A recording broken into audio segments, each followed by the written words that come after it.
Hello everyone, I hope you all are doing well. Welcome back to my channel. This is Poonam Avasthi. Today we are going to begin a new chapter of Social and Political Life, chapter 5, The Police and the Courts. Okay, please refer page number 238 to 241 for this chapter. At the end of the video, you will be getting a home task. Do that properly in the notebook, and yes, in case of any further doubt, feel free to write to me in the comment section, or we can discuss all of your doubts in the upcoming online class. So let's begin today's topic, the police and the courts. Welcome all of you in social studies class. Today we are going to discuss chapter 5 of social and political life, the police and the courts. In this chapter, we are going to understand the role and duties of the police. We will understand about the concept of FIR, process of justice, and role of defense lawyer and public prosecutor. Please refer page number 238 to 241 for this chapter. Students, in our previous chapters of social and political life, we have understood that laws are made by the parliament, and laws will be meaningful only when enforced properly and effectively. This law enforcement is done through various agencies of the government. The police, it is the primary law enforcement agency. Students, do you know the police is responsible for preventing crime, investigating crime, and upholding the law which is made by the parliament. It also helps government to protect or guard the rights which are given by our constitution. Now students, understand the police hierarchy. A district is headed by the superintendent of police, that is SP. Then under SP, ASP, that is additional superintendent of police comes. A district is divided into 5 or 6 subdivisions, each under the charge of a deputy superintendent of police. There are about 10 police stations which are under the charge of an inspector of police. The sub-inspector, assistant sub-inspector, head constable and constables work in each police station. The police appoints chowkidars in villages. They help the police to detect crimes and arrest the culprits. Students, you must know this, that police also works under some guidelines. Police is not over and above the law. There are code of conducts for the police that says the police must abide by the Constitution of India. The police must respect and uphold the rights of the citizens as guaranteed by our Constitution. The Supreme Court has issued guidelines to the police in order to protect the fundamental rights of the citizens. Some of the guidelines are the time, place of arrest, and all details should be noted by the police. If the relatives of the accused do not reside with him, they must be informed. The accused should be made aware of his rights immediately after the arrest. And students, there are some rights against arrest and detention in certain cases. Some such rights, please understand here, the right to be informed of the reason for arrest at the time of arrest only. The right to be defended by a legal practitioner of his choice. The right to be produced before the magistrate within 24 hours of arrest. It means that the person should be produced before the magistrate within 24 hours of arrest. Now, let's explore First Information Report, FIR. It is the information recorded by the police officer on duty.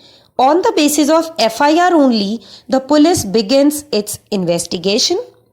This can be filed in the police station of the concerned area under whose jurisdiction the offence has occurred. Now students, you all must be wondering that how to file an FIR. There is a proper procedure to file an FIR. The informant meets the officer in charge at the police station and narrates the sequence of the events. Then the officer writes down the complaint and signed by the informant.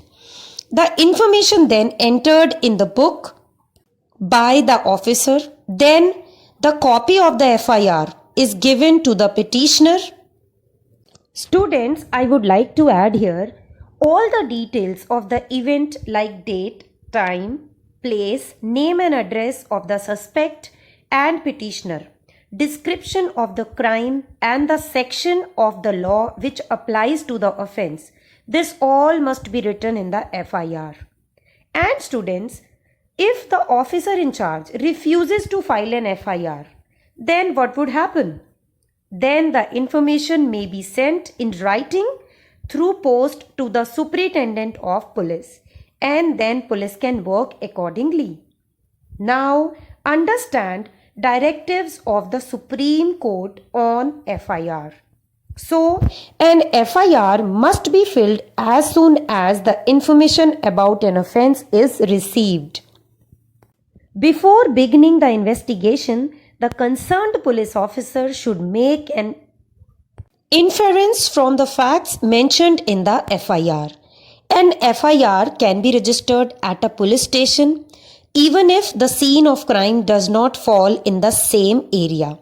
Then it should be forwarded to the concerned police station.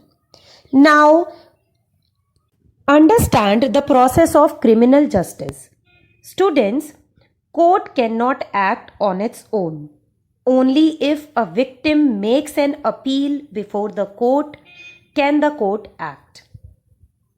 This we have understood in the judiciary chapter also.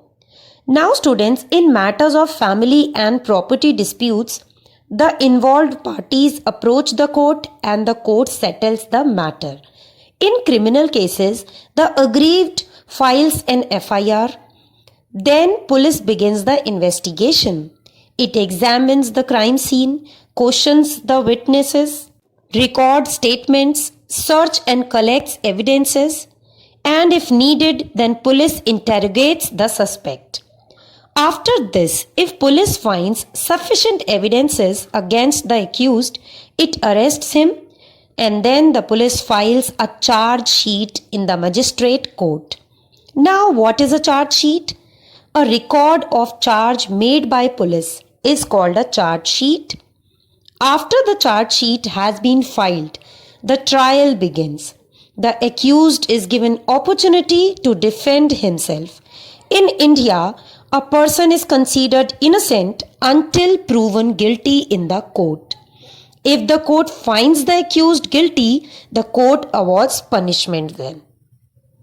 Now students, at the end, understand role of the defense lawyer and public prosecutor. The defense lawyer is appointed by the accused. The defense lawyer presents the case on behalf of the accused. The defense lawyer can cross-examine the witnesses. So an accused is given full opportunity to defend himself through a fair trial.